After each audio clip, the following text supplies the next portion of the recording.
여러분 안녕하세요. 회사에서 엑셀을 검색하지 마세요. 저자 강사 이재영입니다. 이번 영상은 챕터 4의 두 번째 퇴근 미션이죠. 브이룩업 함수의 한계를 극복하자. 자, 그래서 이 브이룩업이라는 함수는 제가 책에서도 그리고 이전 챕터에서 얘기 드렸듯이 엑셀에서 제일 많이 사용하는 함수인데요. 자, 그렇다 보니까 많은 분들이 브이룩업 함수를 굉장히 만능이라고 생각하시는데 이 브이룩업 함수도 한계가 있습니다. 자, 그래서 그 한계에 대해서 제가 책에 대해 전달을 드렸고, 그리고 우리는 그 한계를 가지고 실제로 엑셀 검색기까지 만들 수가 있다라고 이야기를 드렸거든요. 그래서 그 미션이 아래쪽에 나와 있습니다. 그래서 미션을 같이 읽어보고 같이 엑셀 검색기까지 만들어보는 미션을 해결해 보도록 할게요. 자, 메일 내용을 읽어보겠습니다. 박사원, 우리 회사의 연도별 매출 실적 데이터를 쉽게 볼 수 있도록 파일을 작성 부탁합니다. 연도와 분기를 선택하면 해당 기간의 실적을 볼 수 있는 검색기 형태면 좋겠습니다. 내일 사장님 보고에 첨부되어야 하는 자료라 오늘 안으로 꼭 회신 부탁합니다. 감사합니다. 이렇게 메일이 왔죠. 그래서 우리는 그 메일을 같이 파일을 열어서 보겠습니다. 자, 그래서 먼저 왼쪽 상단에 보시면 연도 분기 매출 실적이 나와 있고, 그리고 각각의 연도에 그리고 분기에 해당하는 매출 실적이 쭉 나와 있다는 걸 볼 수가 있습니다. 자, 그래서 먼저 연도 부분을 한번 클릭을 해보면 이런 식으로 데이터 유효성 검사가 걸려 있어서 연도를 바꿀 수가 있고요. 마찬가지로 분기 부분도 데이터 유효성 검사가 걸려 있어서 이런 식으로 분기를 바꿀 수가 있습니다. 그래서 지금 우리가 해야 될 건 연도와 분기를 각각 선택했었을 때 그거에 해당하는 매출 실적을 함수를 이용해서 가져와야 됩니다. 즉 함수 검색기를 만들어 보도록 할게요.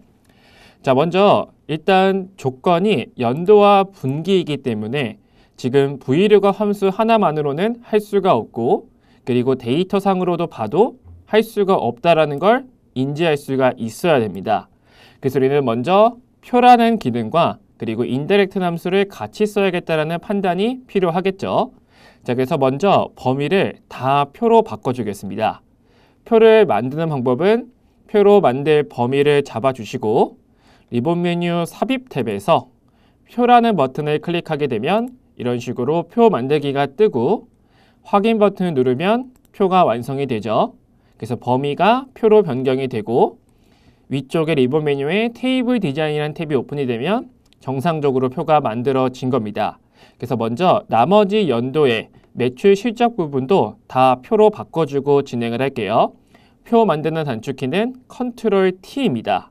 그래서 먼저 2015년도 범위를 잡고 컨트롤 T 엔터, 16년도도 범위 잡고 컨트롤 T 엔터, 이런 식으로 총 모든 연도의 범위를 표로 다 일단 만들어 줄게요.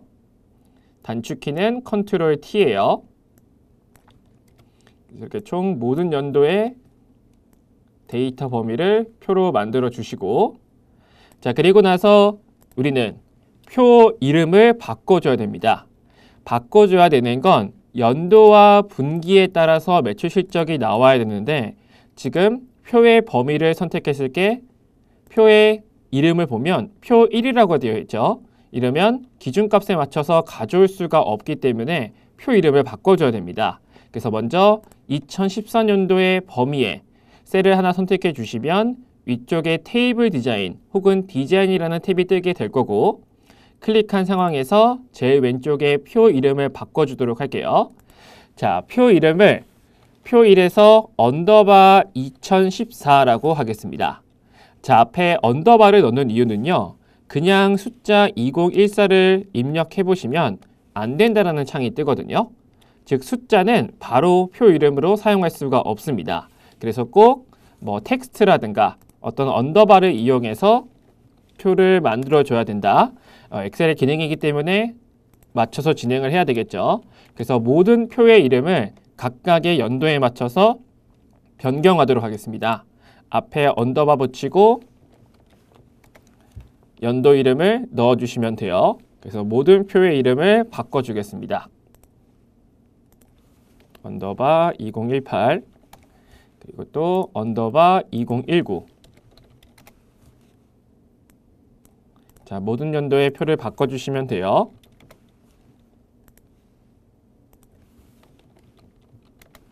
자, 그리고 나서 표 이름을 다 바꾸셨다라고 하더라도 표 이름이 뭐 오타라든가 띄어쓰기 이런 게 하나라도 있으면 적용이 제대로 되지 않거든요. 그래서 변경하고도 한 번 더 이렇게 확인하는 습관 아주 중요합니다. 그래서 한 번 더 돌아보면서 쭉 확인을 해주도록 할게요. 네, 다 확인이 되었습니다. 자, 그러면 이제 함수를 입력해 보면서 표 검색기를 완성해 보도록 하겠습니다. 자, 먼저 vlookup 함수를 넣어야 되겠죠? 는 vl 탭해 주시면 vlookup이 나오게 되고 vlookup의 첫 번째 인수는 찾을 값 주어라고 했습니다. 자, 우리는 먼저 연도에 맞춰서가 아니라 이 자료를 보시면 자료의 첫 번째 인수 주어가 첫 번째로도록 해야지만 vlookup도 가져올 수가 있죠.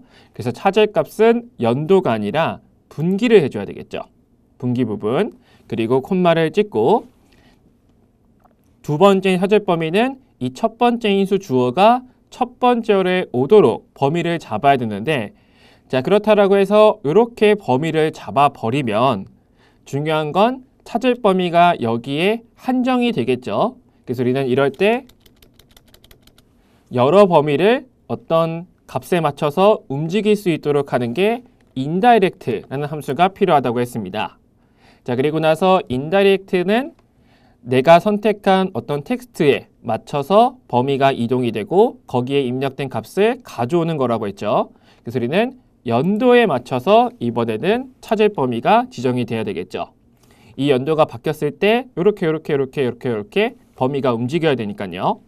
자, 그리고 콤마를 찍고 자, 세 번째 인수는 가져올 범위에서 몇 번째로 있는 걸 가져올래. 지금 우리가 가져와야 될 건 매출 실적이기 때문에 매출 실적은 모두 다 두 번째로 있죠. 그래서 숫자 2를 넣어주면 되고 콤마를 찍고 자, 마지막 인수는 네, 어떻게 가져올래? 정확하게 가져오기 위해서는 false 정확히 일치, 단축키는 숫자 0이라고 했습니다. 자, 그러면 4개의 인수가 모두 들어갔기 때문에 가로를 닫고 엔터를 하게 되면 지금은 숫자가 좀 텍스트가 커서 안 나왔는데요. 이렇게 넓혀주시면 텍스트가 나오게 되죠. 그래서 2020년도에 2분기 매출 실적이 797만 9,283이라고 나왔습니다. 확인을 해볼게요.